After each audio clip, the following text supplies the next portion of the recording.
Македонското собрание ја заврши расправата по точката за објавување оглас за именување јавен обвинител на Република Македонија. Пратениците од опозицијата побараа да се одложи оваа точка за после локалните избори и да се испочитува мислењето на Државната комисија за спречување на корупцијата, според кое сите постапки за разрешување и именување носители на јавни функции се ставаат во мирување до завршување на изборите. Според нив, целата постапка е незаконска, бидејќи како што рекоа, согласно изборниот законник до завршување на изборите не смее ниту да се разрешува и ниту да се вработува. Не сакате да го почитувате мислењето на антикорупцијската комисија, чија владата можело да важи, а за парламентот не, па во таа насока не представува проблем самите да се едно да зборувате пред, после потоа, односно зборовите од оваа говорница да немаат никаква тежина.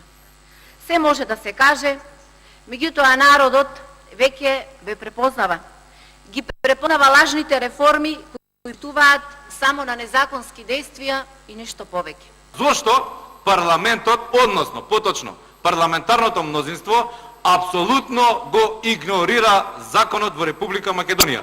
Ги игнорира сите институции релевантни кои што даваат мислења во однос на однесувањето на собранието во Република Македонија, поточно на парламентарното мнозинство. Ставот на владеачкото мнозинство предводено од СДСМ пак е дека не е прекршен ниту еден закон во постапката за разрешување на јавниот обвинител Марко Зврлевски. Секогаш правдата доаѓа на вистина во право време и ќе дојде.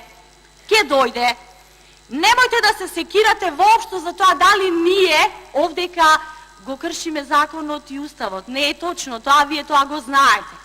Но сепак во сите ваши бесцелни дискусии само се гледа вашиот страв од тоа што ќе се случи кога ќе профункционира правната држава во Република Македонија. Марко Зврлевски беше разрешен од функцијата на 17 август на предлог на владата, бидејќи како што објаснија, тој ненавремено, незаконито и недоволно стручно ја извршувал функцијата. За вд јавна обвинителка е избрана Лилјана Спасовска.